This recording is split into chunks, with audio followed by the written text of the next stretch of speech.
ఆ మధ్య దైవజనులు ఎడ్వర్డ్ విలియమ్స్ గారు దేవుని వాక్యం ప్రకటించడానికి ఓ ప్రాంతానికి వెళ్ళారు. మన భారతదేశంలో ప్రత్యేకంగా తెలుగు రాష్ట్రాల్లో మంచి దైవ సేవకులు అని పిలువబడే సేవకుల్లో ఎడ్వర్డ్ విలియమ్స్ గారు ఒకరు. ఆ దైవజనులు వెళ్ళిన కూడికలో మధ్యాహ్నం 1 గంట వరకు సందేశం అందించారు. 1 గంట నుండి 2 వరకు లంచ్ బ్రేక్. ఇక అందరూ భోజనాలు చేసి వచ్చారు. 2 గంటల నుంచి 4 గంటల వరకు ప్రశ్న జవాబుల కార్యక్రమం.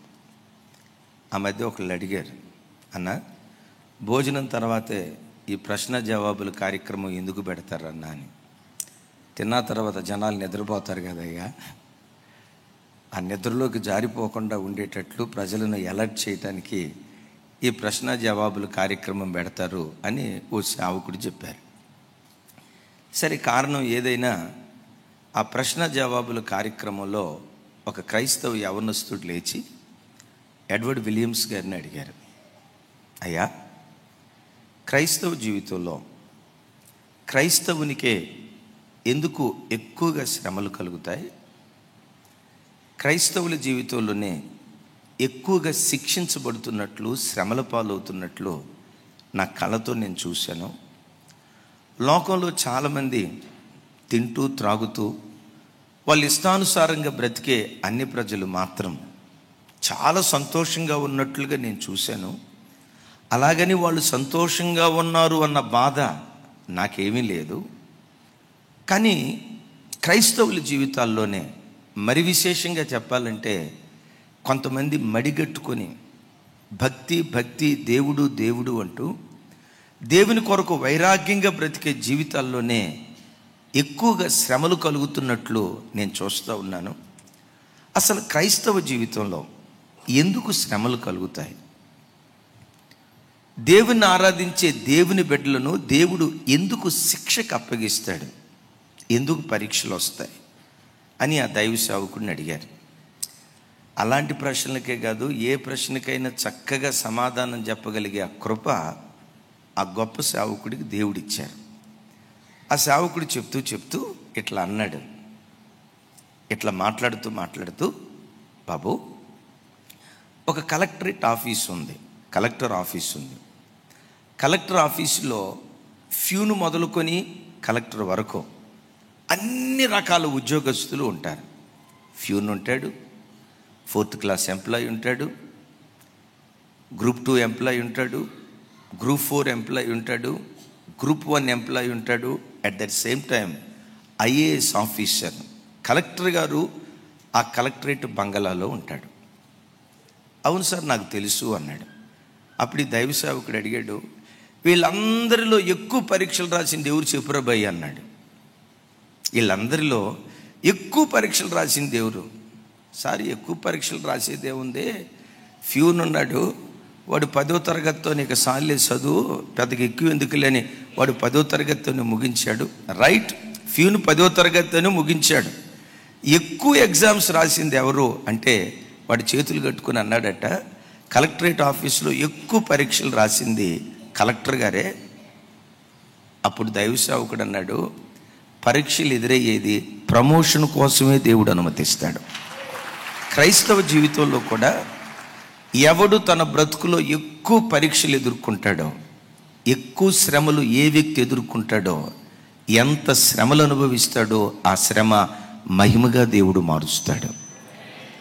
గమనించండి, ఆయన చెప్తూ కలెక్టరేట్ ఆఫీసులో అన్ని రకాల ఎంప్లాయీలు ఉంటారు. కానీ కలెక్టర్ స్థానాన్ని ఒకడు చేరుకోవాలంటే ఎక్కువ పరీక్షలు రాయాలి, ఎక్కువ శ్రమ పడాలి, ఎక్కువ నలగొట్టబడాలి, ఎక్కువగా తన బ్రతుకులో పరీక్షలు ఎదుర్కొంటూ రావాలి.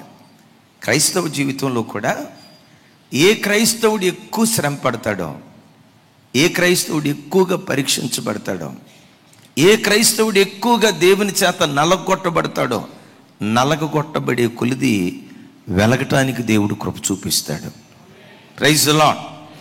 చాలాసార్లు దేవుని బిడ్డలారా, బోధిస్తున్న నా మొదలుకొని వాక్యం వింటున్న మీ వరకు ప్రపంచంలో ప్రతి క్రైస్తవుడు నన్నే దేవుడు ఎందుకు శిక్షిస్తున్నాడు, నన్నే దేవుడు ఎందుకు ఇంతగా నలగొడుతున్నాడు, కొన్ని సందర్భాల్లో రోగంతో నలగొడుతున్నాడు, ఇంకొన్ని సందర్భాల్లో అవమానంతో దేవుడు నలగొడుతున్నాడు, ఇంకొన్ని సందర్భాల్లో ఆర్థిక ఇబ్బందులతో దేవుడు నలగొడుతున్నాడు.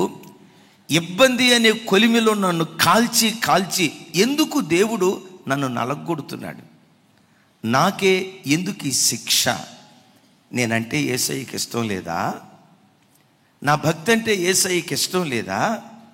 నా ప్రార్థన అంటే దేవునికి ఇష్టం లేదా? దేవుడు నన్ను ఎంత నలగొడుతున్నాడు అంటే నేనంటే దేవునికి ఇష్టం లేదేమో, అందుకే దేవుడు నన్ను నలగొడుతున్నాడేమో అని కొన్నిసార్లు మనుషులుగా మనం అనుకుంటాం. ఈరోజు మనం వినబోయే వర్తమానం ఏంటంటే, దేవుడు ఎవరిని శిక్షిస్తాడు, ఎందుకు శిక్షిస్తాడు, శిక్షించేటప్పుడు దేవుడు ఏం చేస్తాడు, శిక్షాకాలము పూర్తయిన తర్వాత ఆ వ్యక్తికి దేవుడిచ్చే బహుమానం ఏంటి? ఈ 4 అంశాల మీద మీతో వాక్యం పంచుకుంటాను. దేవుడు ఎవరిని శిక్షిస్తాడు అంటే ఈ మాట గమనించండి. ఆయనని ఎరగని ప్రజలను కానీ, ఆయన వాక్యం తెలియని వ్యక్తులను కానీ, ఆయన నామస్మరణ చేయని వ్యక్తులను సాధ్యమైనంత వరకు ఓ ప్రత్యేకమైన పరిస్థితుల్లో తప్ప సాధ్యమైనంత వరకు వారికి దేవుడు శ్రమలివ్వడు, శిక్షించటానికి దేవుడు ఇష్టపడ్డాం. హెబ్రీ గ్రంథంలో అంటాడు, తండ్రి తాను ప్రేమించు కుమారుణ్ణి గద్దించి శిక్షించినట్లుగా దేవుడు ఎవరిని ప్రేమిస్తున్నాడో ఆయన ప్రేమించే ప్రజలని శిక్షించడం ప్రారంభిస్తాడు.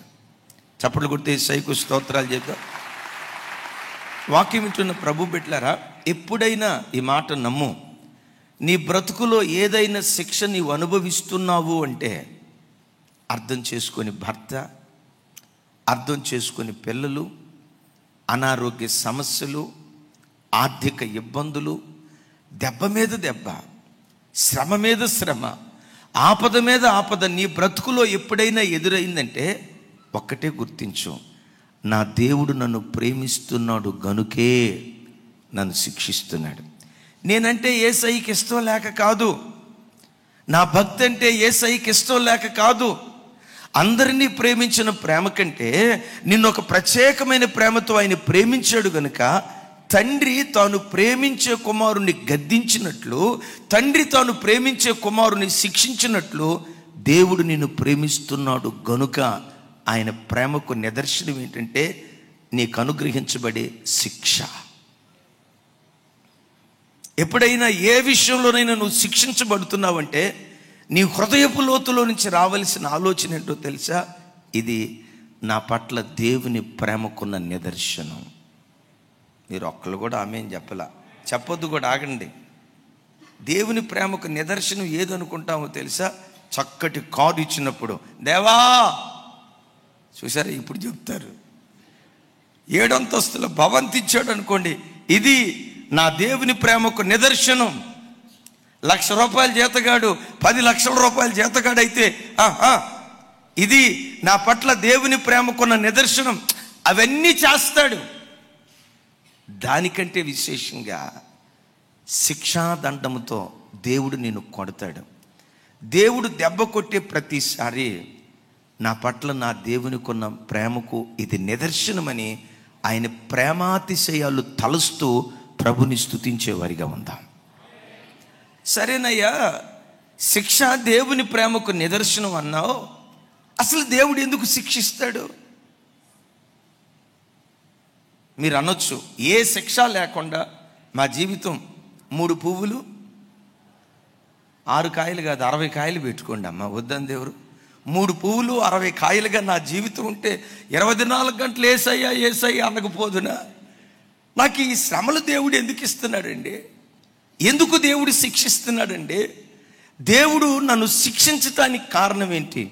ప్రభు బిడ్డలారా, ప్రతి క్రైస్తవుడి జీవితంలో దేవుడు ప్రేమించే క్రైస్తవుడిని ఎప్పుడు శిక్ష మార్గం గుండా దేవుడు తీసుకొని వెళ్తాడు. ఎందుకో చెప్పమంటారా? గుండెల్లో రాసుకోండి మాట. ఎప్పుడు నీకు శ్రమ ఎదురైనా ఈ మాట నువ్వు జ్ఞాపకం తెచ్చుకుంటే నోటి మాటలతో చెప్పలేని ధైర్యం నీ గుండెల్లో దేవుడు నింపటం ప్రారంభిస్తాడు. ఎందుకు దేవుడు నీ బ్రతుకులో శ్రమను అనుమతిస్తాడంటే, ఒక భక్తుడు అంటాడు, శ్రమల పాఠశాల ఒక వ్యక్తికి నేర్పే ఆధ్యాత్మిక పాఠాలు ప్రపంచంలో ఏ యూనివర్సిటీ దేవుని బిడ్డలకు నేర్పలేదట. ఏ పాఠశాల అది? ఈ శ్రమల పాఠశాల ఏమి నేర్పుతుంది? ఆధ్యాత్మిక పాఠాలు. శ్రమల పాఠశాల నేర్పే ఆధ్యాత్మిక పాఠాలు ప్రపంచంలో ఏ యూనివర్సిటీ నేర్పలేదు. దైవజనులు యేసన్న గారి దగ్గర మీరు వాక్యం విన్నా, మన అధినేత, మన నాయకులు దైవజనులు రాజశేఖరయ్య గారి ద్వారా మీరు వాక్యం విన్నా, నేను ఎప్పుడు చెప్తా కదా, మన మధ్యలో ఉన్న బిషప్ గారి వాక్యం విన్నా, ప్రపంచంలో ఎవరు వాక్యమైనా వినండి. వాక్యం ఒక లోతుకు నడిపిస్తే భక్తి పరిపూర్ణతలోకి నిన్ను నన్ను నడిపించేది శ్రమల పాఠశాలే అని చెప్పటంలో లేశమైన సందేహం లేదు. చప్పలు కొట్టు స్తోత్రాలు చెప్దాం. అందుకనే హెబ్రీ గ్రంథంలో భక్తుడు మాట్లాడుతూ అంటాడు, 12వ అధ్యాయం హెబ్రీ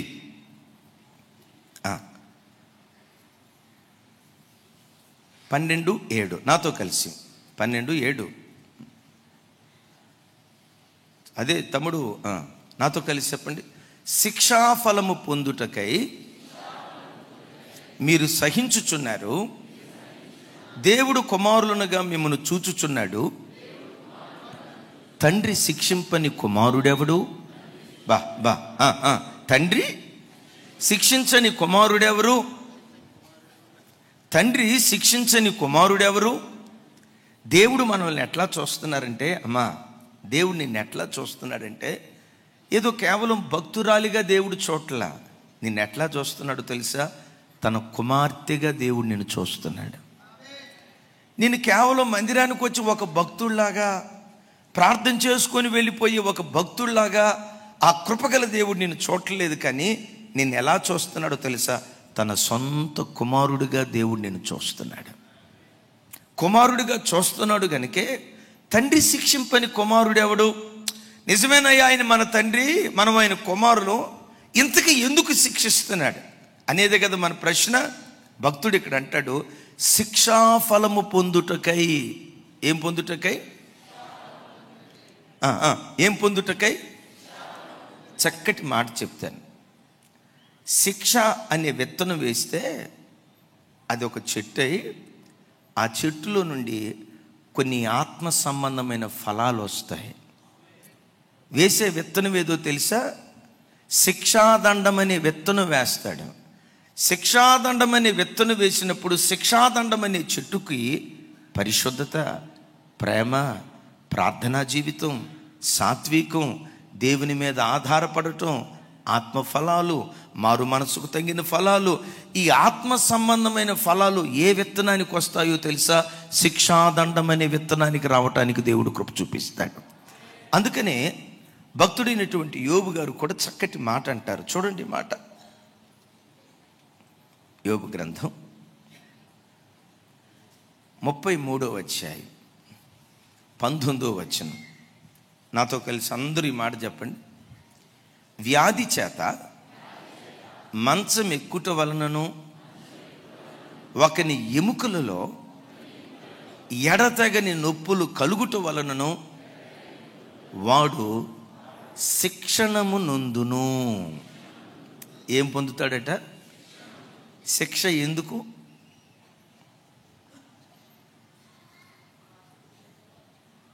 అర్థం కాలేదా? అర్థం కాలేదు. శిక్ష వేరు, శిక్షణము వేరు. ఎట్లా శిక్షణాన్ని ఇస్తాడట అంటే, ఎట్లా ట్రైనింగ్ ఇస్తాడు? ఒక వ్యక్తికి ప్రార్థన ట్రైనింగ్, ఒక వ్యక్తికి విజ్ఞాపన ట్రైనింగ్, ఒక వ్యక్తికి దేవుని మీద ఆధారపడటం, ఈ ట్రైనింగ్, పరిశుద్ధత, ఈ విధమైన ట్రైనింగ్ ఒక వ్యక్తికి దేవుడు ఎక్కడిస్తాడో తెలుసా? చర్చిలో కాదు, రోగం మీద, మంచం మీద రోగంతో ఒక వ్యక్తిని పడేసట శిక్షను దేవుడు శిక్షించి శిక్షణమును దేవుడు ఇవ్వటం ప్రారంభిస్తాడట. చప్పట్లు కొడుతూ స్తోత్రాలు చెప్తా. ఎట్లా శిక్షణాన్ని ఇస్తాడంటే గమనించండి. వ్యాధి చేత మంచం మీదకి ఎక్కించి, ఎప్పుడైనా నీ శరీరంలో వ్యాధి వచ్చిందంటే మంచం మీద ఎక్కేవంటే ఏడవద్దు దేవుని దగ్గర. ప్రభువా, వాళ్ళందరూ లేడి పిల్లలాగా గంతులేస్తా హాయిగా తిరుగుతున్నారు, నాకే ఎందుకు ఈ రోగం, నన్నే ఎందుకు మంచం ఎక్కించావు, నా ఎముకలలో ఎడతెగని, నా ఎముకలలో నొప్పులంటే పర్వాలా, ఏ నొప్పులంట, 24/7 365 days నా ఎముకల్లో ఎడతెగని నొప్పులు కలుగుతున్నాయ్యా, వ్యాధి చేత నన్ను మంచం ఎక్కించావయ్యా. అయ్యా, నన్ను అనవసరంగా నువ్వు మంచం ఎక్కించలేదు, ఈ మంచం మీద నన్ను పరుండు పెట్టి నాకు శిక్షణమును దయచేస్తూ ఉన్నావు అంటే. నేను మరలా చెప్తున్నాను, దేవుడు నిన్ను శిక్షించేది నీవు నాశనమైపోవాలని కాదు. ఎందుకో తెలుసా? నీ దేవుడు నీ నాశనాన్ని కోరుకున్నవాడు కాదు, నీ దేవుడు నీ కీడును కోరుకున్నవాడు కాదు. నువ్వు శ్రమల పాలైతే చూసి నవ్వే సాడిటిజం కలిగిన దేవుడు కాదు నీ దేవుడు. నేను ఎప్పుడు చెప్తా కదా, అమ్మ కళ్ళు ముడుచుకోండి, చక్క కూర్చోండి బాల్కనీలో, రైట్, నా వైపు చూడండి. నీ దేవుడు ఎవరో తెలుసా? నీవేడిస్తే ఏడ్చేవాడు, నీవు నవ్వితే నవ్వేవాడు. నీ కళ్ళెమ్మటి నీళ్లు రాబోతూ ఉంటే ఆయన గుండె పగిలిపోద్ది. నీ దేవుడు నీ యావత్ బాధలో నీతో కూడా బాధనుందే మనసున్న గొప్ప దేవుడు ఆయన. గమనించండి, నువ్వు బాధపడితే ప్రపంచంలో ఎవరైనా తట్టుకోగలుగుతారేమో కానీ, నువ్వు కన్నీళ్లు విడిస్తే చివరికి నిన్ను కన్న తల్లైనా చూసి చూడనట్లుగా వెళ్ళగలిగిద్దేమో కానీ, నీవు ఆరాధించే నీ దేవుడు మాత్రం నీ సంతోషమే తన సంతోషంగా ఎంచి బ్రతుకుతున్నటువంటి దేవుడు ఆయన. ఇంత మనసున్న గొప్ప దేవుడు ఎందుకు ఒక వ్యక్తిని శిక్షకు దేవుడు అప్పగిస్తాడంటే నశించిపోవాలని కాదు, కానీ కొన్ని ఆధ్యాత్మిక పాఠాలు, ఇంకా చెప్పాలంటే ఆధ్యాత్మిక లోతులోనికి ఒక వ్యక్తిని నడిపించడానికి, ఆధ్యాత్మిక లోతులోనికి నిన్ను నడిపించడానికి దేవుడే తన చిత్తానుసారంగా శ్రమలను, శిక్షలను దేవుడు తన చిత్తానుసారంగా మన బ్రతుకులో అప్పగిస్తూ ఉన్నాడు. యేసయ్యకి మహిమ కలుగును గాక. మరోసారి చెప్దాం, యేసయ్యకి మహిమ కలుగును గాక. ఎందుకు దేవుడు శిక్షాదండాన్ని ఉపయోగిస్తున్నాడంటే, అంటాడు శిక్షాఫలమును పొందుటకై. శిక్ష అనే విత్తనం ఎందుకు వేస్తున్నాడో, శిక్ష అనే విత్తనం వేసినప్పుడు ఆ శిక్ష అనే వృక్షంలో నుంచి వచ్చే ఆత్మ సంబంధమైన 4 ఫలాలు మీతో క్లుప్తంగా పంచుకుంటాను. పరిశుద్ధ గ్రంథమైన బైబిల్లో ఓ మహా గొప్ప భక్తుడు ఉన్నాడు. ఆయన పేరు పౌలు మహాశయుడు. Praise the Lord. ఎవరండి ఆయన? కొంచెం గట్టిగా. పరిశుద్ధ గ్రంథంలో క్రొత్త నిబంధనలో ఆయనను మించిన భక్తుడు మరొకరు లేరు అని చెప్పటంలో లేశమైన సందేహం లేదు. క్రొత్త నిబంధనకు భాష్యం చెప్పిన వారు, యేసుక్రీస్తు బోధలకు ఒక పరిపూర్ణత పరిశుద్ధాత్మ ద్వారా అనుగ్రహించిన వాడు అపోస్తులైన పౌలు గారు. చాలామంది పండితులు పౌలు గారిని గూర్చి ఏమనేవారు తెలుసా? పౌలు మహాశయుడు 2వ యేసుక్రీస్తు అనేవాడు. ఎవరు? 2వ అంటే యేసుక్రీస్తు వారు క్రైస్తవ రాజ్య వ్యాప్తి కొరకు ఎంత ప్రయాసపడ్డారో అంతగా ప్రయాసపడిన గొప్ప భక్తి కలిగిన వాడు. కానీ ఇంత గొప్ప భక్తి కలిగిన దైవ సేవకుని లోపట శరీరంలో ఒక అనారోగ్యం. ఎప్పుడు ఆ ముళ్ళు ఆయనని వేధిస్తూ ఉండేది, ఎప్పుడు ఆ అనారోగ్యం ఆయన్ని వేధిస్తూ ఉండేది, ఎప్పుడు ఆ రోగం ఆయనను కృంగదీస్తూ ఉండేది. ఒకరోజు మోకరించి అంటాడు, దేవా, నా శరీరంలో ఉన్న ఈ రోగమే గనక నువ్వు తీసేస్తే ఇంకా అద్భుతంగా నేను సేవ చేయకపోదునా, నా శరీరంలో ఉన్న ఈ ముళ్ళును తీసేయ్యా అంటాడు. అప్పుడు దేవుడు అంటాడు, పౌలా, నా కృప నీకు చాలు, నీవెప్పుడు బలహీనుడువో అప్పుడే బలవంతుడిగా మార్చేటట్లుగా నీ బలహీనతలో నా కృప నిన్ను ఆవరిస్తుంది. సరే, ఇవన్నీ బాగానే ఉన్నాయ్యా, ఈ ముళ్ళు తీసేయ్యి అంటే వద్దొద్దు, ఆ ముళ్ళు ముళ్ళుగానే ఉండనియాల. ఎందుకు ప్రభువా ఈ ముళ్ళు అంటాడు? నేను హెచ్చిపోకుండునట్లు. నాకెన్నో ప్రత్యక్షతలు దేవుడిచ్చాడు. బాగా గమనించండి, నాకెన్నో ప్రత్యక్షతలు దేవుడిచ్చాడు. నాకు ఇచ్చినటువంటి ప్రత్యక్షతలు ఇంత అంతా కాదు.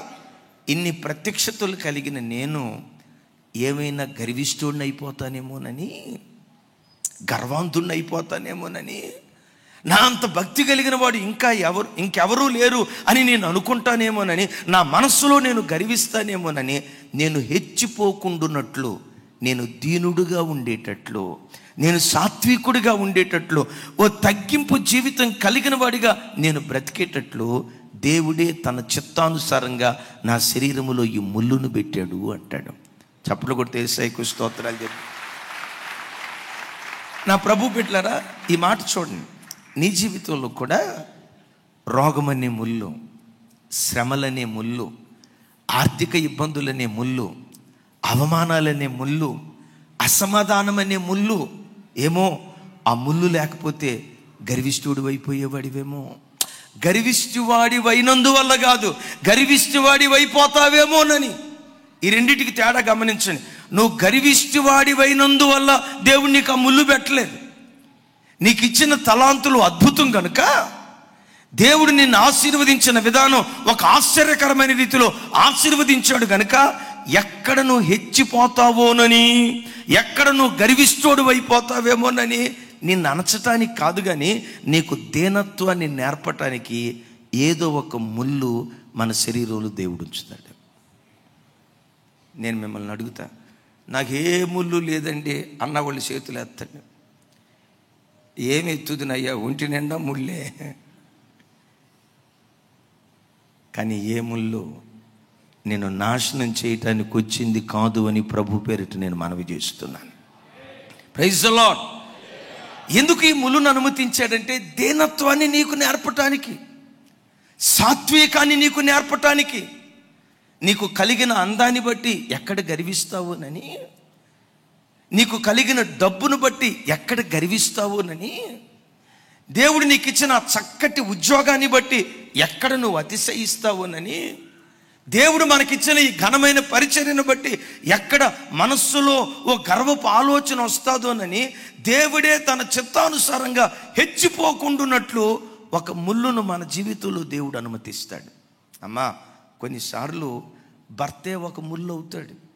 ముళ్ళు తీసేయి అంటే దేవుడు అంటాడు, ముళ్ళు తీసేయను, నా కృప నీకు సాలును గాక అంటాడు.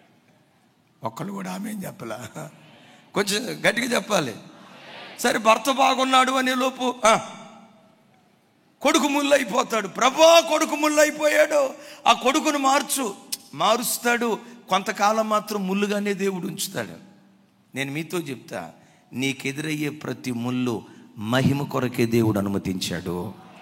ప్రతి ముళ్ళును దేవుడు తన మహిమ కొరకే అనుగ్రహించాడు అన్న సంగతి ఎరిగి, దేవా ఈ ముళ్ళును అనుమతించినప్పుడు తట్టుకోవటానికి కావలసిన శక్తి నాకు దయచేయని ఆ శక్తి కొరకు దేవుని సన్నిధిలో ప్రార్థన చేయుదుంగాక. నిజంగా ఎలాంటి ముళ్ళు ఒక వ్యక్తికి దీనత్వాన్ని నేర్పుతుందా? నా వైపు చూడండి. కీర్తనకర్త దావీదు 40వ కీర్తనలో ఇలా అంటాడు. తమ్ముడు 40వ కీర్తన 17వ చరణం నాతో కలిసి, నేను శ్రమల పాలై దీనుడనైతిని, ప్రభువు నన్ను తలంచుకొనుచున్నాడు. నాతో కలిసి చెప్పండి. నేను శ్రమల పాలై దీనుడనైతిని, ప్రభువు నన్ను తలంచుకొనుచున్నాడు. అందరూ నా వైపు చూసి చెప్పాలి ఈ మాట. వాస్తవంగా ఈ మాట ఎలా అంటే కరెక్ట్. ఎట్లా? నేను శ్రమల పాలై నశించిపోతుని అని అంటే బాగుండేది. కానీ ఏమంటాడు? నేను శ్రమల పాలై. ఇప్పుడు అడుగుదాం దావీదు గారిని, దావీదు ఈ దీనత్వం నీకు ఎవరిచ్చారయ్యా? ఈ దీనత్వాన్ని ఎట్లా నేర్చుకున్నావయ్యా? ఎలా దీనుడిగా మారిపోయావయ్యా? ఈ దీనత్వం నువ్వు కలిగి బ్రతకటానికి కారణం ఏంటయ్యా అంటే, అప్పుడు దావీదు అంటాడు, దావీదు అనేవాడిని దేవుడు ఇంత అంత నలగొట్టలేదయ్యా, మామూలుగా నలగొట్టలేదయ్యా. 13 సంవత్సరాలు అరణ్యంలో ఉన్నాను, ఎడారిలో ఉన్నాను, కొండల్లో ఉన్నాను, గుహల్లో ఉన్నాను, తిన్నానో తినలేదో దేవుడికే తెలుసయ్యా, నా బాధ ఎవరికి తెలుసు. ఇంతకీ దావీదో, ఈ శ్రమలు నీకు ఎందుకు వచ్చాయి? సరే విందాం. ఈ శ్రమలు దేవుడు నీకు ఎందుకు అనుమతించాడు? శ్రమలు నిన్నేమైనా నాశనం చేశాయా? శ్రమలు నన్ను నాశనం చేయలేదయ్యా. మరి శ్రమలు ఏం చేశాయి? శ్రమలు దావీదనే వీడికి దీనత్వాన్ని నేర్పుతూ వచ్చాయి. Praise the Lord. సింపుల్. ప్రభు బిడ్డలారా గమనించండి, యేసు ప్రభు వారు దేవుని బిడ్డలను, యేసుక్రీస్తు వారిని తనను ఎలా పోల్చుకున్నాడంటే గోధుమ గింజతో పోల్చుకున్నాడు. ఆమేన్. మనం అందరం ఎవరిమి? మనం ఆరాధించే యేసయ్య. ఇప్పుడు గోధుమ గింజ, గోధుమలు రొట్టె కావాలంటే ఏం చేయాలి చెప్పాలి? గోధుమలు రొట్టె కావాలంటే రోట్లో వేసాల, దంచో. నిజంగా ఆ గోధుమలకే ప్రాణం ఉంటే, నా వల్ల కాదయ్యా, ఈ పోట్లు భరించలేకపోతున్నాను, ఈ దెబ్బలు భరించలేకపోతున్నాను, ఈ దెబ్బలు భరించలేక కొన్ని గోధుమలు ఏం చేస్తాయో తెలుసా? రోట్లో నుంచి బయటికి చింది పడతాయి. అయినా మనోడు వదిలిపెడతాడా? వాటిని పట్టుకొని మరలా రోట్లో వేసి దంచో. సరే, దంచిన తర్వాత ఏం చేస్తాడు? జల్లెడ పడతాడు. మెత్తని పిండి కిందకి వెళ్ళిపోయిన తర్వాత కొన్ని ఇంకా గరుగ్గా ఉంటాయి, సరిగ్గా దంచబడినవి ఉంటాయి. అవి ఇప్పటికీ అల్లాడిపోతూ ఉంటే, అయ్యా నా వల్ల కాదు అంటే సెకండ్ కోటింగ్ స్టార్ట్ చేస్తాడు. రోట్లో పెట్టి మరలా దంచి. ప్రభు బిడ్డలారా, ఆ యజమానుడు కొట్టే ప్రతి దెబ్బకు ఒక ప్రణాళిక ఉంది. గోధుమలను నశింప చేయాలని కాదు, కానీ ఆ కఠినమైన గోధుమలను మెత్తని పిండిగా మార్చాలి అనేది నాయకుని యొక్క ఆలోచన. నా ప్రభు బిడ్డలారా, నీలో ఉన్న కఠినత్వం, నీలో ఉన్న గరుకుతనం, నీలో ఉన్న హృదయ కాఠిన్యం, నీలో ఉన్న గర్వం, ఇవేవి నీకు అంటకుండా నిన్ను ఒక మెత్తని పిండిగా మార్చడానికి శిక్షాదండముతో, అది ఏ శిక్ష అయినా అయి ఉండొచ్చు, కానీ నేను నీతో చెప్తున్న మాట, నిన్ను శిక్షించేది నీ మీద కోపంతో కాదు, నిన్ను శిక్షించేది నువ్వు నాశనం కావాలని కాదు. దేవుడు కొట్టే ప్రతి దెబ్బ వెనుక ఒక ఉద్దేశం ఉంది. దేవుడు కొట్టే ప్రతి దెబ్బ వెనుక ఒక ప్రణాళిక ఉంది. యేసయ్యకి మహిమ కలుగును గాక. సరే, ఇప్పుడు మెత్తని పిండి అయింది. పిండి అయినంత మాత్రాన్ని రొట్టె అవుతుందా? తర్వాత ఏం చేస్తారు? అమ్మ తెలుసు కదమ్మా, ఇంట్లో రొట్టెలు మీరు చేయట్లేదా? అయ్యయ్యో, ఇంటికి వచ్చిన తర్వాత డబుల్ డ్యూటీ అయితే మీకు. సరే చూడండి, సరే మిమ్మల్ని అడుగుతా, రొట్టె ఎట్లా చేస్తారు చెప్పండి? మెత్తని పిండి, తర్వాత దాన్ని లోపల నీళ్లు పోసి లేకపోతే నూనె పోసి ఆ పిండిని ఏం చేస్తారు? దానికే ప్రాణం ఉందనుకోండి, ఆల్రెడీ రోట్లో అయిపోయిందయ్యా, అక్కడక్కడ గరుకుంటే సెకండ్ కోటింగ్ అయిపోయిందయ్యా, మరలా ఇది ఇప్పుడు మూడో కోటింగ్. చేత్తో పిసికిన తర్వాత ఏం చేస్తారు? అది మీరే కరెక్ట్గా చెప్తారు. పెట్టామని కొట్టి అయిపోయిందా నాలుగో కోటింగ్. ఆ తర్వాత ఏం చేస్తాడు తెలుసా? అనుకోండి, దానికే ప్రాణం ఉందనుకోండి, ఎంత అల్లాడిపోతూ ఉంటుందో. కానీ వేసే ప్రతి దెబ్బ వెనుక యజమానుడికి ఒక ఆలోచన ఉంది. అది నశించిపోవాలి, పాడైపోవాలని కాదు, అది అనేకులకు ఆహారంగా మారాలి, అది అనేకుల ఆకలి తీర్చేదిగా మారాలి. ప్రభు బిడ్డలారా, నిన్ను కూడా దేవుడు అనేకులకు ఆశీర్వాదంగా మార్చడానికి, అనేకులు ఆకలి తీర్చే ఒక అద్భుతమైన వ్యక్తిగా దేవుడు నిలవబెట్టడానికి దంచుతాడు, పిసుకుతాడు, రుబ్బుతాడు. రైట్. పెనంతో ఇట్లా పెనం కదా, ఏమంటారు అది? డోలా.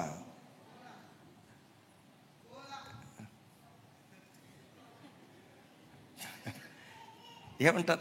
సరే, కర్రతో రుబ్బుతా ఇట్లా అంటాడు. అయిపోయిన తర్వాత రొట్టె అయిపోయిందా? ఇప్పుడు అసలు ట్రీట్మెంటు ఎక్కడేస్తాడు? ఏది చల్లగా ఉన్న పెనం మీద, వేడిగా ఉన్న పెనం మీద. ఇది పెనం మీద పడేటప్పుడు అనుకుంటుంది, అయ్యా రోట్లోనే సగం నా ప్రాణం అయిపోయిందయ్యా, మరలా అక్కడక్కడ గరుకుందని మరలా దంచాడయ్యా. సరే, దంచి బయటికి తీసి ఊరుకున్నాడా? నూనె పోసి నీళ్లు పోసి పిసికి వదిలిపెట్టాడయ్యా. పిసికి ఊరుకున్నాడా? బండకేసి పెట్టమని కొట్టాడయ్యా. కొట్టి ఆగాడా? ఏమంటారమ్మా దాన్ని? కర్ర. ఇంతమందిలో చెప్తే అర్థం కాదు. సరే, కర్రను పెట్టి రుబ్బాడయ్యా. ఇప్పుడు రుబ్బిన తర్వాత ఎక్కడికి వెళ్ళింది? పెన మీదకి వెళ్ళి కాలుస్తూ ఉంటే దానికి అర్థం కాల. మొత్తానికి ఆ రొట్టె తీసుకొచ్చి రాజశేఖరయ్య గారి ముందు పెట్టారు, నా ముందు పెట్టారు. ప్రభా, దైవ సేవకులుగా మాకు ఇచ్చిన ఆహారం కొరకై స్తోత్రం, ఈ ఆహారాన్ని పరిశుద్ధపరచు, దీవించు, ప్రైజ్ ది లార్డ్ అంటా ఉంటే ఆ రొట్టె అనుకుంటుంది, ఓహో ఒక దైవ సేవకుడికి ఆహారంగా నేను మారబోతున్నాను. దేవా, ఆ దైవజనుడు ఈ భోజన బలం చేత మీ పరిచర్య చేసే కృప నా ద్వారా నీకు అనుగ్రహించిన, మీ ద్వారా నాకు అనుగ్రహించినందుకు నీకు స్తోత్రం అని అది స్తుతించే లోపు సేవకుడు ఏం చేస్తాడు దాన్ని? సేవకుడే కాదు, మీరు చేసేది కూడా ఇదే. చేశారా? చేసి ఫైనల్ కోటింగ్ ఇది.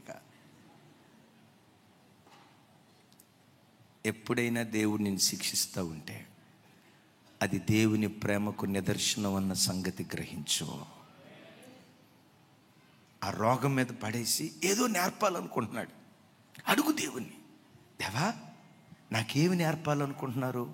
నేను నేర్చుకుంటానయ్యా. Praise the lord. రోగమని పడక మీద దేవుడు వేసిన, అవమానాలకు అప్పగించిన, నిందలకు అప్పగించిన, తిరస్కారాలకు అప్పగించిన, భార్యాభర్తల మధ్యలో సమాధానం లేని పరిస్థితి ఒకవేళ నీ జీవితంలో ఎదురైనా, ఒకవేళ నీ బ్రతుకులో పిల్లలే నీకు ఒక ముళ్ళుగా మారిన, రోగమే నీకు ఒక ముళ్ళుగా మారిన, వెంటనే ప్రభువుని అడుగు, దేవా నాకేమి నేర్పాలనుకుంటున్నారు? నేను నేర్చుకుంటానయ్యా, నాకు నేర్పు అని. ఆ శ్రమల పాఠశాలలో ఆధ్యాత్మిక పాఠాలు మనం నేర్చుకుందాముగాక. చప్పట్లు కొడుతూ స్తోత్రాలు చెప్దాం. రెండవది, ఒకటి దీనత్వం అనే ఫలం మనలో నుంచి రావటానికి శిక్షాదండం అనే విత్తనాన్ని మన జీవితాల్లో దేవుడు విత్తుతాడు. రెండవది చూడండి, హెబ్రీయులకు రాసిన పత్రిక, నేను త్వరగా ముందుకెళ్తాను. హెబ్రీయులకు రాసిన పత్రిక 10వ అధ్యాయం 9-10 వచనాలు నాతో కలిసి అందరూ చెప్పండి. మరియు శరీర సంబంధులైన తండ్రులు మనకు శిక్షకులై ఉండిరి, వారి యందు భయభక్తులు కలిగి ఉంటిమి. అట్లయితే ఆత్మలకు తండ్రి అయిన వానికి మరి ఎక్కువగా లోబడి బ్రతకవలెను కదా. వారు కొన్ని దినముల మట్టుకు తమకిష్టము వచ్చినట్లుగా మనల్ని శిక్షించిరి, కానీ మనము, పెద్దగా చెప్పాలి, మనము తన పరిశుద్ధతలో పాలు పంపులు పొందవలెనని, తన పరిశుద్ధతలో పాలు పొందవలెనని మన మేలు కొరకే ఆయన శిక్షించుచున్నాడు. మన మేలు కొరకే ఆయన శిక్షించుచున్నాడు. శిక్ష దేని కొరకట? 9వ వచనంలో అంటాడు, లోకంలో మనందరికీ శరీర సంబంధమైన తండ్రులు ఉన్నారు. మనందరికీ శరీర సంబంధమైన తండ్రులు ఉన్నారు. మనం ఎప్పుడైనా తప్పు చేస్తే, దారి తప్పుతున్నామని తెలిస్తే తండ్రి మనలను శిక్షించాడా లేదా? కొంతమంది అంటారు, మా అబ్బాయిని అస్సలు ఎప్పుడు కొట్టలేదండి, నేను ఎప్పుడు దండించలేదండి, అసలు చెయ్యెత్తి నేను దెబ్బ కొట్టలేదండి అని కొంతమంది వారి పెంపకాన్ని గూర్చి ఘనంగా మాట్లాడతారు. ఇది తప్పు అని నేను అనను, కానీ ఇది తప్పు అని నేను అనను కానీ వాక్యపు లోతుల్లో మనం చూస్తే ప్రతి తండ్రి పిల్లలు తప్పు చేసినప్పుడు శిక్షాదండము చేత దండించకపోతే వాడిలో ఉన్న మూఢత్వంలాగే ఉంటుంది అని దేవుని వాక్యం అంటుంది. ప్రతి తండ్రి పిల్లలను గద్దించేవాడిగా, బుద్ధి చెప్పేవాడిగా, శిక్షించేవాడిగా ఉండాలి. అలాంటి తండ్రి ఒకవేళ లేకపోతే వాక్యం ఉంటుంది, అలాంటి పిల్లలు దుర్బీజులుగా మారిపోతారట. అంటే సాతాను బేజానికి పుట్టిన చెత్త పిల్లలుగా మారిపోతారట. బైబిల్లో దావీదు మహా గొప్ప రాజు, మంచి రాజే, నో డౌట్. కానీ దావీదులో ఉన్న బలహీనత ఏంటో తెలుసా? తన పిల్లలు తప్పు చేస్తే గద్దిస్తే వాడు ఎక్కడ నొచ్చుకుంటాడోనని, శిక్షిస్తే ఎక్కడ ముఖం మార్చుకుంటాడోనని, వాళ్ళను నొప్పించకుండా, గద్దించకుండా గారాభంతో పెంచినట్లుగా రాజుల మొదటి గ్రంథంలో చూస్తాం. అదోనియా తప్పు చేశాడు. అదోనియా ఏంట్రా నువ్వు చేసింది తప్పు కదా అని ఆ తండ్రి కనీసం సరి చదివితే బాగుంటుంది. రాజుల మొదటి గ్రంథం అందరూ చూడాలి. రాజుల మొదటి గ్రంథం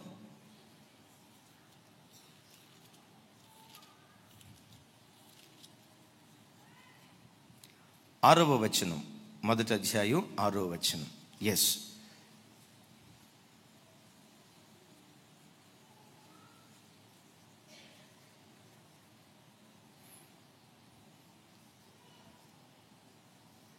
నాతో కలిసి అందరూ చెప్పాలి ఈ మాట.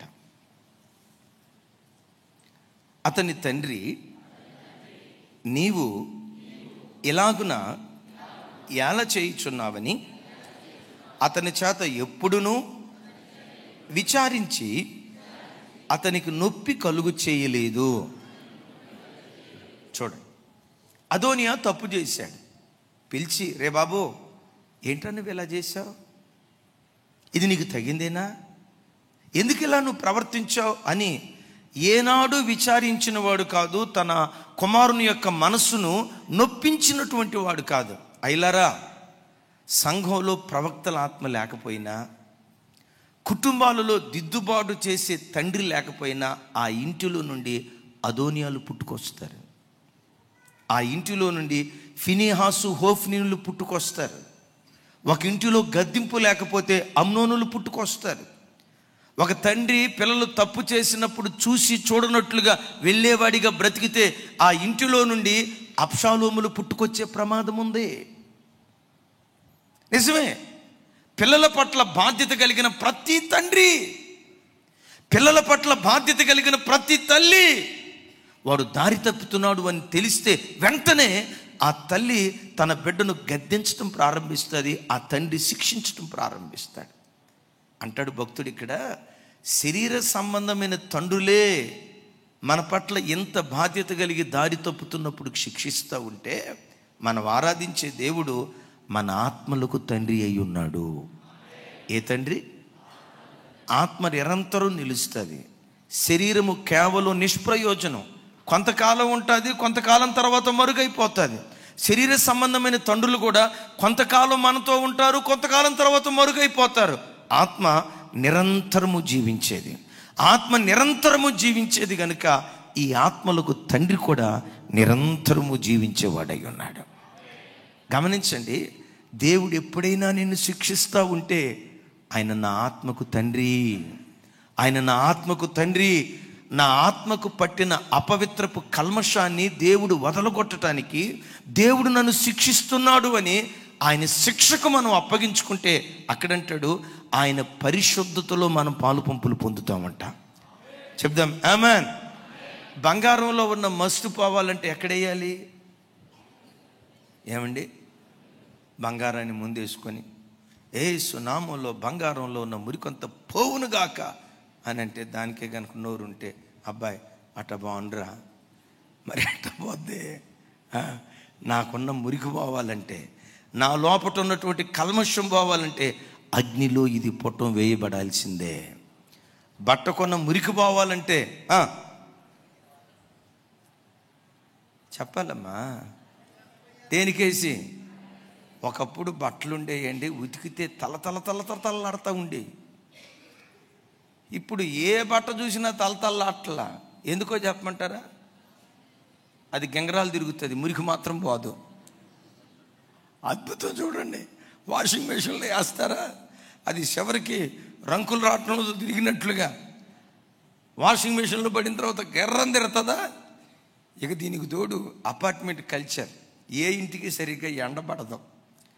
ఆ వర్షాకాలమో చలికాలమో ఎక్కడో ఒక మూలన ఆరేస్తారు.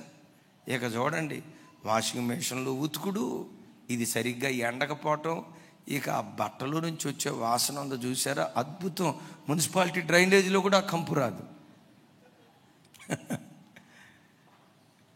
ఇప్పుడు బట్ట శుభ్రం కావాలంటే బండకేసి బాదాల్సిందే, రుద్దాల్సిందే. కొంతమంది జస్ట్ అట్లా బాప్తీసం ఇచ్చినట్టు లేపుతారు, కొంతమంది ఉతుకునట్టు ఉంటుంది. గమనించండి, బట్ట శుభ్రం కావాలంటే దాన్ని నలపాల్సిందే, బట్ట శుభ్రం కావాలంటే దానికి బండకేసి బాదాల్సిందే. అది నీ బట్టే, నీ చొక్కాయే, నీ కష్టార్జితమే. కానీ దాన్ని శుభ్రం చేయటానికి మాత్రం ఉతకాల్సిందే, బండకేసి బాధాల్సిందే. మనం అందరం ఎవరేమో తెలుసా? యేసయ్య కష్టార్జితం. యేసయ్య నిన్ను నన్ను ఎట్లా సంపాదించుకున్నాడో తెలుసా? తన ప్రశస్తమైన రక్తాన్ని చిందించి. ఇంకా చెప్పాలంటే అమ్మా, ప్రాణం పెట్టి నిన్ను కొనుక్కున్నాడు ఆయన. ప్రాణం పెట్టి కొనుక్కున్నాడు. ప్రాణం పెట్టి కొనుక్కున్న దేవుడు నిన్నెందుకు శిక్షిస్తాడు? ఎందుకో తెలుసా? ఆయన పరిశుద్ధతలో మనం పాలిభాగస్తులం కావాలని. సరే, యేసయ్య మనలను శిక్షించడం కాదు, మన రక్షకుడైన యేసుక్రీస్తు వారు 33.5 సంవత్సరాలు సజీవుడిగా ఈ లోకంలో సంచరించారు కదా. ఆయన సంచరించిన దినాల్లో భూమి మీద బ్రతికిన 33.5 సంవత్సరాలలో మన రక్షణకర్త అయిన యేసుక్రీస్తు వారినట శ్రమల ద్వారా సంపూర్ణుని చేశాడట పరలోకపు తండ్రి. చప్పుడు కొడుతూ స్తోత్రాలు చెప్దాం. హెబ్రీయులకు రాసిన పత్రిక అద్భుతం చూడండి. హెబ్రీయులకు రాసిన పత్రిక 2వ అధ్యాయం, తమ్ముడు త్వరగా రైట్, 5వ అధ్యాయం 8వ వచనం జస్ట్ అట్లా చదువుతాను నాతో కలిసి. ఆయన కుమారుడయుండియు తాను పొందిన శ్రమల వలన విధేయతను నేర్చుకొనెను. ఆయన కుమారుడయుండియు. ఆయనంటే ఎవరు చెప్పాలి? ఆయనంటే ఎవరు? యేసయ్య, మన ఆరాధ్య దైవం యేసుక్రీస్తు వారు. ఆయన కుమారుడయుండియు తాను పొందిన శ్రమల వలన విధేయతను నేర్చుకున్నాడు. రైట్, 2వ అధ్యాయం 10-11 వచనాలు. అద్భుతమైన మాటలు ఇక్కడ రాసి ఉంటాయి. నాతో కలిసి చెప్పండి. ఎవని నిమిత్తము సమస్తము ఉన్నవో, ఎవని వలన సమస్తము కలుగుచున్నవో, ఆయన అనేక కుమారులను మహిమకు తెచ్చుచుండగా వారి రక్షణకర్తను శ్రమల ద్వారా సంపూర్ణుని చేయుట ఆయనకు తగును. పరిశుద్ధ పరచువానికిని పరిశుద్ధ పరచబడువానికిని అందరికీ ఒక్కటే మూలము. చప్పట్లు కొడుతూ స్తోత్రాలు చెప్దాం. చివరి మాట చెప్పండి. అందరికీ ఒక్కటే మూలం. గట్టిగా అందరికీ. దీన్ని ఇంగ్లీష్లో చెప్పండి. మన వాడుక భాషలో ఒక మాట ఉంటుంది, rule is rule for all. అందరికీ ఒకటే రూలు, అందరికీ ఒకటే నియమం. అందరికీ అంటే మొదట ఎవరి దగ్గర నుంచి? మన రక్షణకర్తయగు యేసుక్రీస్తు వారి మొదలుకొని ఆయన రక్తముతో కడగబడే ప్రతి బిడ్డకు ఇదే మూలం, ఇదే నియమం. చప్పట్లు కొడుతూ స్తోత్రాలు చెప్దాం.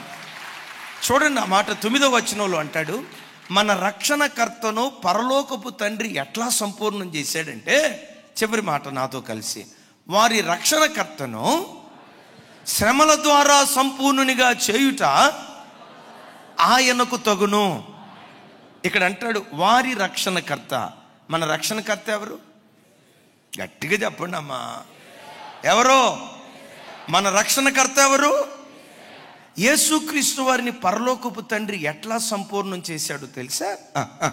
ఎట్లా సంపూర్ణం చేశాడంటే శ్రమల ద్వారా. ఆమేన్. దేని ద్వారా? శ్రమల ద్వారా పరలోకపు తండ్రి యేసయ్యను సంపూర్ణం చేశాడట. శ్రమలు యేసయ్యను ఎట్లా సంపూర్ణం చేశాయో ఈ రక్షణకర్త ద్వారా పరలోకపు తండ్రి వద్దకు వచ్చే ప్రతి వ్యక్తిని ఆ పరలోకపు తండ్రి శ్రమల ద్వారా సంపూర్ణం చేస్తూ ఉన్నాడు. చప్పట్లు కొడితే యేసయ్యకు స్తోత్రాలు చెప్దాం. చెప్పండి, దేని ద్వారా? గట్టిగా చెప్పాలి. దేని ద్వారా? శ్రమల ద్వారా సంపూర్ణం చేస్తూ ఉన్నాడు. హల్లెలూయా. ఎప్పుడైనా నీకు శ్రమలు వస్తే శ్రమ మీద శ్రమ, దెబ్బ మీద దెబ్బ, ఆపద మీద ఆపద, నష్టం వెంబడి నష్టం, కీడు వెంబడి కీడు కలుగుతూ ఉంటే కలవరపడకో. నీ సంపూర్ణతకే దేవుడు వాటిని అనుమతించాడు. అవమానాలు ఎప్పుడైనా నీ బ్రతుకులు ఎదురైతే, నిందలు ఎప్పుడైనా నీ బ్రతుకులు ఎదురైతే, యేసయ్యా ఎంత ప్రార్థన చేసాం, ఏంటయ్యా ఈ రోగం, ఎంత ఉపవాసం ఉన్నాం, కొడుకుల జీవితంలో ఎట్లా జరుగుతుంది ఏంటయ్యా, ఎంత కన్నీళ్లు గారుస్తూ మీ సన్నిధిలో రొమ్ము కొట్టుకుంటూ ప్రార్థన చేస్తే ఏంటయ్యా ఈ పేదరికం, ఏంటయ్యా ఈ ఇబ్బంది, ఏంటయ్యా ఈ అవమానం అని పొరపాటున అధైర్యపడిపోకు. దేవుడు అనుమతించే ప్రతి శ్రమ నీ సంపూర్ణత కొరకే దేవుడు అనుమతించాడు. ఆ తర్వాత వచనంలో మనం చూసాం కదా, పరిశుద్ధపరచువానికి పరిశుద్ధపరచబడువానికి ఒక్కటే నియమం. నా వైపు చూసి చెప్పండి, మనల్ని పరిశుద్ధపరిచేది ఎవరు? యేసుక్రీస్తు వారు. పరిశుద్ధపరచబడేది ఎవరు? చెప్పాలి, ఎవరు? పరిశుద్ధపరచబడేది మనం, పరిశుద్ధపరిచేవాడు యేసుక్రీస్తు వారు. యేసుక్రీస్తు వారికి ఏ నియమమో ఆయన యొద్దకు వచ్చిన మనందరికీ కూడా అదే నియమాన్ని దేవుడు అమలు చేయటం ప్రారంభిస్తాడు. వాక్యం వింటున్న ప్రభు బిడ్డలారా, యేసయ్యకు ఎంత వాక్యం తెలిసినా, ఆయన దేవుని కుమారుడైనా ఆయన జీవితంలో కూడా శ్రమలు అవసరమయ్యాయి. నమ్ము, నీ జీవితంలో కూడా కొన్ని శ్రమలు అవసరం, కొన్ని అవమానాలు అవసరం, కొన్ని నిందలు అవసరం, కొన్ని తిరస్కారాలు అవసరం. ఎందుకో తెలుసా? నిన్ను నాశనం చేయటానికి కాదు, నేను సంపూర్ణురాలిగా మార్చడానికి. చాలామంది భక్తులండి గొప్ప గొప్ప సేవకులు. నేను ఒక సేవకుడి దగ్గర విన్నాను, దేవుని చేతిలో బలంగా వాడబడే సేవకులట, వాళ్ళు చనిపోయే ఆఖరి క్షణాల్లో నెలల తరబడి రోగ పడక మీద దేవుడు ఉంచుతాడట. కొంతమంది సేవకులైతే సంవత్సరాల తరబడి రోగ పడక మీద ఉంచి ఆ తర్వాత తీసుకుంటాడట. ఎందుకయ్యా సంవత్సరాల తరబడి రోగ పడక మీద ఉంచుతావు అంటే, కొంతమంది పరిశుద్ధులు చెప్తారు, వాళ్ళను ఆ రోగ పడక మీద ఉంచి దేవుడు ఆ రోగపు పడకలో వాళ్ళను పరిశుద్ధపరుస్తూ సంపూర్ణత వైపు దేవుడు నడిపిస్తాడట. నిజమే. భారతదేశానికి ఆశీర్వాదం, భారతదేశమే కాదు ప్రపంచ దేశాలకు ఆశీర్వాద కారణంగా ఉన్న కొంతమంది దైవ సేవకులు, వాళ్ళు చనిపోయే ఆ ఆఖరి దినాల్లో వాళ్ళు అనుభవించిన రోగపు వేదన ఎంత అంతగా. దైవజనులు భక్సింగయ్య గారు మన ప్రపంచ దేశాలకు ఒక ఆశీర్వాదకరమైన దైవజనుడు. నేను ఆర్టీసీ క్రాస్ రోడ్లో ఉన్నప్పుడు ఆయన చూడటానికి వెళ్ళాను. ఆయన చూసినప్పుడు పరిస్థితి ఏంటో తెలుసా? ఒక చిన్న గది, ఆ గది లోపట మంచం, ఆ మంచం పక్కన కుర్చీ. నేను ఆయన కిటికీలో నుంచి చూస్తే, లోపలికి వెళ్ళడానికి అనుమతించట్లేదు, కిటికీలో నుంచి చూస్తే కుర్చీ మీద కూర్చునేవాడు. ఇక ఇట్లా చెయ్యి కుర్చీ మీద పెట్టి ఇక ఇట్లా తల వానించి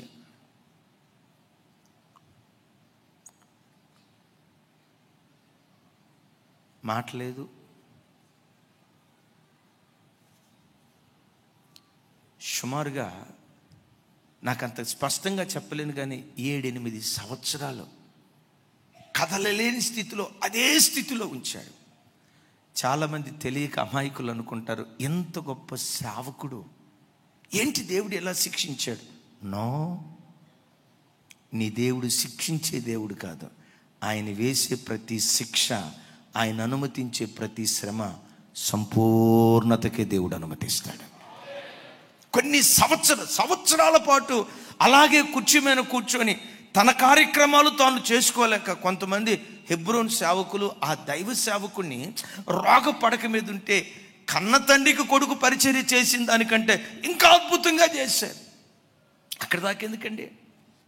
మన కాలంలో మన కళ్ళ ముందు గొప్ప దైవజనులు యేసన్న గారు, వారు ప్రభు దగ్గరికి వెళ్ళే ఆఖరి క్షణాల్లో వారు అనుభవించిన రోగపు బాధ ఇంత అంత కాదు. ఐపీసీ వ్యవస్థాకులు పిఎం సామ్యూల్ గారు, వారే కాదండి, పిఎల్ పరంజ్యోతి గారు, ఈ భక్తుల చరిత్ర మనం చూస్తే వాళ్ళు ప్రభు దగ్గరికి వెళ్ళే ఆఖరి క్షణాల్లో రోగ పడక మీద దేవుడు వేశాడు. ఎందుకు రోగ పడక మీద వేశాడు? పాపం చేసినందుకు కాదు. ఎందుకు రోగ పడక మీద వేశాడు? దేవుడు వాళ్ళను శిక్షించాలని కాదు. ఎందుకు వాళ్ళను ఆ రోగ పడక మీద వేసి ఆ శ్రమలకు దేవుడు అనుమతించాడంటే, శ్రమ ఒక వ్యక్తిని సంపూర్ణతలోకి నడిపిస్తుంది. చప్పలు కూడా తెలిసాయికు స్తోత్రాలు చేద్దాం. 4వది, ఎందుకు దేవుడు మన బ్రతుకులో శ్రమలు, శోధనలు అనుమతిస్తాడంటే, శిక్షను అనుమతిస్తాడంటే, ఆ శిక్షాకాలం ఒకరోజు తీరిపోతుంది, ఆ శోధన కాలం నీ బ్రతుకులో తీరిపోతుంది. తీరిపోయిన తర్వాత నీకులాగా గతంలో నువ్వు అనుభవించిన శిక్ష నీ కళ్ళ ముందు ఎవరైనా అనుభవిస్తూ ఉంటే వాళ్ళని ఆదరించటానికి, వాళ్ళను ఓదార్చటానికి, వారి గుండెల్లో ధైర్యాన్ని నింపటానికి, వారి మధ్యలో నేను ఒక సాక్షి బిడ్డగా నిలవబెట్టడానికి శ్రమను నీ బ్రతుకులో అనుమతిస్తున్నాడు. నా మాట మీకు అర్థమైందా? సరే, బైబిల్లో చదువుదాం. చూడండి, హెబ్రీయులకు రాసిన పత్రిక 2వ అధ్యాయం 18వ వచనం. నాతో కలిసి, తాను శోధింపబడి శ్రమ పొందెను గనుక శోధింపబడు వారికి సహాయము చేయగలవాడై ఉన్నాడు. బిడ్లరా, నీ జీవితంలో ఎందుకు కొన్ని శిక్షలు, కొన్ని కీడులు, కొన్ని శ్రమలు దేవుడు అనుమతిస్తాడు తెలుసా? ఆ శ్రమల్లోనే జీవితాంతం దేవుడు ఉంచడు. నేను ముగింపులో చెప్పబోతున్నాను. ఆ శ్రమలోనే జీవితాంతం దేవుడు ఉంచడు. ఈ రోజు నువ్వు అనుభవిస్తున్న శ్రమ రాగల కాలంలో మహిమగా దేవుడు మారుస్తాడు. రైట్, మహిమగా మార్చావు, ఆయన మహిమను కన్నులారా చూసావు, ఆయన మహిమను నువ్వు అనుభవించావు కదా. ఇప్పుడు ఈ కాలంలో నిన్నెందుకు శ్రమను అనుమతించి శ్రమలో నుంచి దేవుడు విడిపించాడంటే, నీ కళ్ళ ముందు బ్రతుకుతున్న ప్రజల్లో గతంలో నువ్వు అనుభవించిన శ్రమ లాంటి శ్రమ ఎవరైనా అనుభవిస్తూ ఉంటే వాళ్ళని ఆదరించడానికి దేవుడు నీకు శ్రమలు అనుమతించాడు. ఈరోజు నువ్వు అనుభవించే శ్రమ రేపు సాక్ష్యంగా దేవుడు మారుస్తాడు. ఈ మాట మీకు అర్థమైందా? ఈరోజు నువ్వు అనుభవించే శ్రమ రేపు సాక్ష్యంగా మారుస్తాడు. ఎవరైనా గమనించండి, ఎవరైనా అయ్యా మా కొడుకు మా మాట వింటలేదు, అమ్మా ప్రార్థన చేయి, ఎంత చెప్పినా వాడు విరోధిగా ఉంటున్నాడు, మా కుమారుడు కొరకు ప్రార్థన చేయి అని నీతో ఎవరైనా అంటే, గతంలో నీవు అదే చేదును అనుభవించావు కదా, ఆ వ్యక్తిని చూసి ఏడవకరా, ఒకప్పుడు నా కొడుకు కూడా అలాగే ఉండేవాడు, ప్రార్థన అనే ఆయుధంతో దేవుని సన్నిధిలో ప్రార్థన చేశాను, తిరుగుబాటు కుమారుడు ప్రార్థన ద్వారా ఇస్సాకు లాంటి విధేయుడిగా దేవుడు మార్చాడు.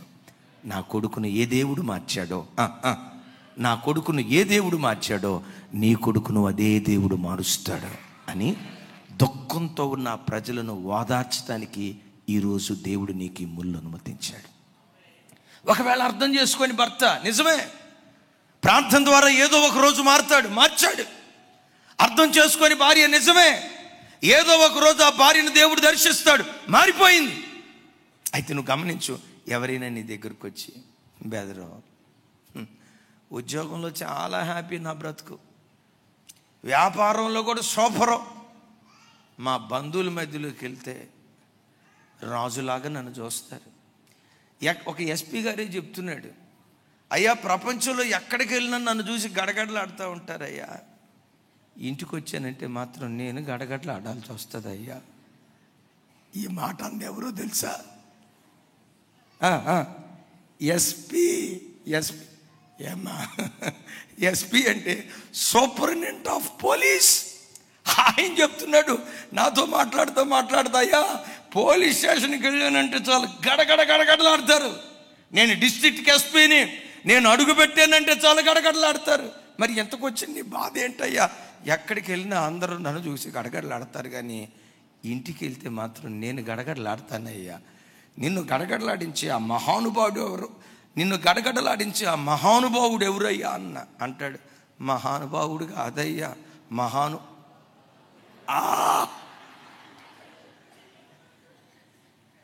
ఉంటాయి, దేవుడి ముళ్ళులు అనుమతిస్తాడు. కొంతమంది కొన్ని సందర్భాల్లో భార్య ఇట్లాంటి పరిస్థితులు ఉంటాయి. అయితే బిడ్డలారా, ఈరోజు నీకు చేదు ఉండొచ్చు, ఈరోజు చేదును మారాను అనుభవిస్తూ ఉండొచ్చు. ఒకరోజు ఆ మారాన్ని దేవుడు మాధుర్యంగా మారుస్తాడు. మార్చిన తర్వాత నీవేం చేయాలో తెలుసా? అలాంటి పరిస్థితుల్లో ఎవరైనా నీ దగ్గరకు వస్తే, తమ్ముడా బాధపడకో, ఒకప్పుడు అక్క కూడా, ఒకప్పుడు నా భార్య కూడా ఇదే పరిస్థితిలో ఉండేది, ప్రభు పాదాలు పట్టుకున్నా, ఈరోజు నా భార్యను సాత్వికురాలిగా మార్చాడు. చెల్లి ఏడవకరా, ఒకప్పుడు నా భర్త కూడా అలాంటి వాడే, యేసయ్య పాదాలు పట్టుకున్నా, ఎంత సాత్వికుడిగా నా భర్తను దేవుడు మార్చాడో. కోపిస్తోడు, కానీ ప్రార్థన ద్వారా ఆయన కోపం అంతా పోయింది అని చెప్తే ముగింపులో ఏమంటావో తెలుసా? నా కొరకు ప్రార్థన చేయరా, ఈ మధ్య నా కోపం వస్తుంది. Praise the Lord, praise the Lord. అంటే ప్రభు బిడ్డలారా, ఈరోజు నువ్వు అనుభవించే శ్రమ రేపు సాక్ష్యంగా మార్చాలి అనేది దేవుని యొక్క ఆలోచన. నీ సాక్ష్యం ద్వారా అనేక గుండెలు ఊరట పొందాలనేది దేవుని ఆలోచన. హల్లెలూయా. దీన్ని మానవ భాషలో అర్థమయ్యేటట్లు చెప్పాలంటే, ఒక సీనియర్ పేషెంట్ జూనియర్ డాక్టర్ కంటే అద్భుతమైన ట్రీట్మెంట్ ఇస్తాడు. చప్పట్లు కొట్టాలి ఈ మాటకి. మన మధ్యలో షుగర్ వ్యాధిలో ఒక సీనియర్ ఉన్నాడు. ఆయన షుగర్ వ్యాధిలో సీనియర్ మోస్ట్ 40 సంవత్సరాలకు పైగా దాంతో కాపురం చేశాడు. ఆ మధ్య ఒక ఆయన నా దగ్గరికి వచ్చి, అన్న నాకు 55 సంవత్సరాలకే షుగర్ వచ్చిందన్న, నా కొరకు ప్రార్థన చేయన్నా అన్నాడు. నేను ప్రార్థన చేస్తా, కానీ మన చర్చిలో 40వ సంవత్సరం నుంచి షుగర్ వ్యాధితో బాధపడుతూ ఎప్పటికీ 40 సంవత్సరాలు ఆ షుగర్ వ్యాధితో కాపురం చేసే మహానుభావుడు ఉన్నాడు. ఆయన దగ్గరికి వెళ్ళు, ఆయన మాటలే నీ రోగ నివారణ. మొత్తానికి వెళ్ళాడంట. ఆయన చెప్పిన తర్వాత ఒకరోజు హుషారుగా నడుచుకుంటూ వస్తున్నాడు. అన్న షుగర్ ఏమైంది? ఉంటే ఉందన్న, దానికి మించిన దేవుని కృప ఉంది. నాకు అర్థం కాల. షుగర్ వ్యాధి ఉంది కదా, ఏమైందంటే అంటాడు, సీనియర్ రోగి దగ్గరికి వెళ్ళానన్నా.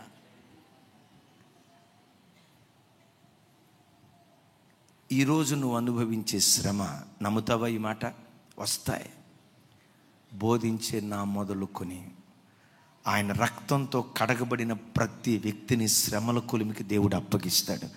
నాశనం చేయటానికి కాదు, ఈరోజు నువ్వు అనుభవించే శ్రమ రేపు ఒక సాక్ష్యంగా మార్చాలని. మూడవ ప్రశ్న, ఇంతకీ శ్రమల మధ్యలో మనం నలిగిపోతున్నప్పుడు దేవుడు దూరం నుండి చూస్తా, తమాషా చూస్తా, వీడికి ఇట్టాగే కావాలా, వీడికి ఇట్టాగే కావాలి అని దూరం నుంచి చూసే దేవుడా? పేతురు గ్రంథకర్త అంటాడు, శ్రమల మధ్యలో మనం ఉన్నప్పుడట మహిమా స్వరూపి అయిన దేవుని ఆత్మ మనతో కూడా ఉంటుందట. చప్పలు కొడుతూ స్తోత్రాలు చెప్దాం. పేతురు గ్రంథం, మొదటి పేతురు పత్రిక 4వ అధ్యాయం 14వ వచనం. రైట్, నాతో కలిసి మాట చెప్పండి. క్రీస్తు నామము నిమిత్తము మీరు నిందల పాలైన యొడల మహిమా స్వరూపి అయిన ఆత్మ అనగా దేవుని ఆత్మ మీ మీద నిలుచుచున్నది గనుక మీరు ధన్యులు. చప్పట్లు కొడితే యేసయ్యకు స్తోత్రాలు చెప్దాం. చప్పట్లు కొడుతూ స్తోత్రాలు చెప్దాం. పై వచనాలు శ్రమను గూర్చి చెప్తాడు. హల్లెలూయా. తమ్ముళ్ళారా, చెల్లెళ్ళారా, అన్నలారా, నా వైపు చూడండి. ఎప్పుడైనా నీ ఇల్లు శ్రమల పాలైపోతే, ఎప్పుడైనా రోగ పడక మీద నువ్వు అల్లాడిపోతూ ఉంటే, ఏదైనా ఇబ్బందిలో ఒకవేళ నీ జీవితంలో నల్లగొట్టబడతా ఉంటే, ఒకవేళ నీ ఇల్లు నిందల పాలైపోతే, శ్రమల మధ్యలో నువ్వు అల్లాడిపోతూ ఉంటే, నువ్వు అనుకోవచ్చు, నాకెవ్వరూ లేరయ్యా, ఈ శ్రమల మధ్యలో నేను ఒంటరిని అయిపోయాను అంటే, వాక్యం ఏమంటుందో తెలుసా? శ్రమల మధ్యలో మహిమా స్వరూపియగు ఆత్మ అనగా దేవుని యొక్క ఆత్మ నీ మీదే నిలిచుంటుందట. Praise the Lord, praise the Lord. శ్రమల మధ్యలోకి అగ్నిమంటల మధ్యలోకి షడ్రక్ మేషక్ అబేద్నెగోలు ముగ్గురు వెళ్ళారు. ఆ ముగ్గురు శ్రమల మధ్యలో ఉంటే, ఆ ముగ్గురు మధ్యలోకి ఎవరా నాలుగోవాడు? మహిమా స్వరూపియగు దేవుని యొక్క ఆత్మ. వాక్యం వింటున్న బిడ్డలారా, నమ్ము ఈ మాట. నువ్వు శ్రమ పడుతున్న ప్రతిసారి దేవుని ఆత్మ నీకు తోడుగా ఉంటుందని, శ్రమ పడుతున్న ప్రతిసారి మహిమా స్వరూపియగు దేవుని యొక్క ఆత్మ నీ ఇంటిలోనికి దిగి వస్తుందని నమ్ము. ఒకవేళ 4 గోడల మధ్యలో నీ గుండె కోత ఎవరికి చెప్పుకోలేక కుమిలి ఒకవేళ నీ బ్రతుకులు నువ్వు ఏడుస్తూ ఉంటే, నీకు తెలుసా, దేవుని ఆత్మ నీ మీదే ఉంటుంది. దేవుని ఆత్మ నీ మీదే ఉంటుంది. ఎందుకుంటుందో తెలుసా? మొట్టమొదటి కారణం, ఆ శ్రమను తట్టుకోవటానికి కావలసిన ధైర్యం నీకు ఇవ్వటానికి ఆ ఆత్మ నీతోనే ఉంటుంది. రెండవ మాట, పౌలు గారు అంటాడు, నేనెప్పుడు బలహీనుడను అప్పుడే బలవంతుని. నీకు తెలుసా, రోగ పడక మీద బలహీనతలో శరీరపు అనారోగ్యంతో నువ్వు అల్లాడిపోతా ఉంటే, ప్రభువా నీ కృప నాకు దయచేయని ఆయన కృపను నువ్వు వేడుకుంటే, ఆయన కృప నిన్ను కమ్ముకున్న తర్వాత ఏం జరిగిద్దో తెలుసా? నీ బలంతో చేయలేని కార్యాలు బలహీనతల మధ్యలో దేవుని కృపని నావరించినప్పుడు నీ బలంతో చేయలేని గొప్ప కార్యాలు నీ ద్వారా దేవుడు జరిగించటం ప్రారంభిస్తాడు. గట్టిగా చెప్దాం ఆమేన్. ముగిస్తున్నాను. ఆఖరి మాట, శ్రమ, శిక్ష, బాధ వీటన్నిటిని ప్రభు కలుగు చేశాడు కదా. ఎన్నెన్ని శ్రమలు దేవుడు నీకు అనుమతించాడో, ఎన్నెన్ని శిక్షల మార్గం గుండా నువ్వు వెళ్ళావో, ఎన్నెన్ని అవమానాల ద్వారం గుండా నువ్వు నలగొట్టబడ్డావో, ఎన్ని నిందలు నీ బ్రతుకులో ఎదురయ్యాయో వాటన్నిటినీ దేవుడు లెక్కిస్తాడు. దేవుడు లెక్కిస్తాడు. యోబు భక్తుడు అంటాడు, ఆయన నా దుఃఖాన్ని తూస్తున్నాడు, నా కన్నీళ్లను కొలుస్తున్నాడు. Praise the lord. నా వైపు చూడండి ఈ మాట అంటాడు. ఆయన నా దుఃఖాన్ని తూస్తున్నాడు, తూకం వేస్తున్నాడు, నా కన్నీళ్లను కొలుస్తూ ఉన్నాడు. ఎందుకయ్యా దుఃఖాన్ని కొలుస్తున్నాడు? ఎందుకయ్యా దుఃఖాన్ని తూకం వేస్తున్నాడు? ఎందుకయ్యా కన్నీళ్లను కొలుస్తున్నాడు? లెక్క పెడుతున్నాడు. నా యోబు ఎన్ని సంవత్సరాలు శ్రమపడ్డాడు, ఎన్ని ఏళ్ళు శ్రమపడ్డాడు, ఎన్ని ఏళ్ళు కన్నీళ్లు కార్చాడు, ఎన్ని ఏళ్ళు అవమానపడ్డాడు, ఎన్ని సంవత్సరాలు నిందపడ్డాడు, ఎన్ని సంవత్సరాలు పడక మీద అల్లాడిపోయాడు. నా ఏండ్లను, నా దుఃఖ దినాలను లెక్క పెడుతున్నాడు. ఎందుకయ్యా దేవుడు లెక్క పెట్టేది? శ్రమ నొందిన ఏండ్ల కొలది సమృద్ధిని దయచేయటానికి. Praise the lord. నా ప్రభు బిడ్డలారా, నీవు అనుభవించిన నిందకు ప్రతిగా రెండంతల ఘనత దేవుడు నీకు అనుగ్రహిస్తాడు. నీవు అనుభవించిన ప్రతి శ్రమ ఇహమందు పరమందు మహిమగా దేవుడు మారుస్తాడు. యేసయ్యకి మహిమ కలుగును గాక. అందుకని పౌలు గారు అంటాడు, పొందబోవు మహిమ ఎదుట, పొందబోవు మహిమ ఎదుట ఎప్పటి కాలపు శ్రమలు ఎన్నదగినవి కాదు అంటాడు. నమ్ముతావా ఈ మాట? నమ్ముతావా ఈ మాట? ఈరోజు దేవుడు నీ బ్రతుకులో ఏ శ్రమను అనుమతించినా ఆ శ్రమను కొలుస్తూ, నా బిడ్డ ఎంత శ్రమను అనుభవించాడు, ఆ శ్రమ తట్టుకోలేక ఎంత కన్నీళ్లు కార్చాడని నీ శ్రమనంతా కొలిచి రాగల కాలములో అంత మహిమను దేవుడు నీకు అనుగ్రహించబోతున్నాడు. Praise the Lord. మహిమ ఎంతమందికి కావాలి?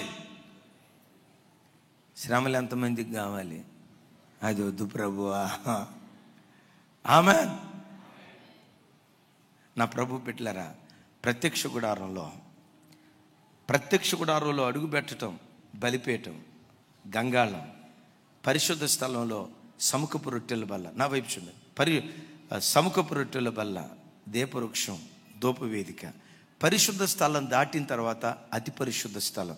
అతి పరిశుద్ధ స్థలంలో సర్వలోకనాథుని నిబంధన మందసం, ఆ నిబంధన మందసం మీద కరుణాపీఠం మీద రెక్కలు విప్పినటువంటి కెరూబులు. చూసారా? రెక్కలు విప్పినటువంటి కెరూబులు. ఆ కెరూబుల మధ్యలోకి దేవుని మహిమ దిగొచ్చేది. చూస్తున్నారు కదా, వెలుతురు పడుతున్నట్లుగా ఆ కెరూబుల మధ్యలోకి దేవుని చెప్పాలి గట్టిగా, దేవుని మహిమ దిగి వచ్చేది. అతి పరిశుద్ధ స్థలములో దేవుని మహిమ ఉండేది. గమనించండి. ప్రత్యక్ష గుడారంలో అడుగు పెట్టడంతో మొట్టమొదటి ఏమెదురైద్ది? బలిపీఠం మీద ఏముండేది? మంట, నిప్పులు కుప్పలాగా పోయబడతాయి. బలిపీఠం దగ్గర మంట ఉంటుంది. చూడండి, అలా లోతుకు వెళ్తే అతి పరిశుద్ధ స్థలంలో మహిమ ఉంటుంది. చెప్పమంటారా? మంటతో ప్రారంభమైన నీ జీవితాన్ని మహిమతో దేవుడు ముగిస్తాడు. శ్రమలతో ప్రారంభమైన నీ జీవితాన్ని సిరులతో దేవుడు ముగిస్తాడు. నిందలతో ప్రారంభమైన నీ జీవితాన్ని రెట్టింపు ఘనతతో దేవుడు నింపుతాడు. ఎక్కడ? ఇహమందు. ఈ లోకంలో నువ్వు అనుభవించిన శ్రమలన్నీ పరలోకంలో నీకు మహిమలుగా మారిపోతాయి. ఒకవేళ అయ్యా పుట్టిన నాటి నుంచి నేటి వరకు నాకు శ్రమలే అని అంటావా? వీటన్నిటిని కొలుస్తా ఇదంతా పరలోక రాజ్యంలో నీకు మహిమగా దేవుడు మార్చును గాక. కాబట్టి బిడ్డలారా, జీవితంలో ఎప్పుడు ఏ శ్రమ ఎదురైనా యేసయ్య నన్ను ప్రేమిస్తున్నాడు, ఆయన ప్రేమకు ఇది నిదర్శనమని శ్రమలలో ప్రభుని స్తుతించుదుం గాక.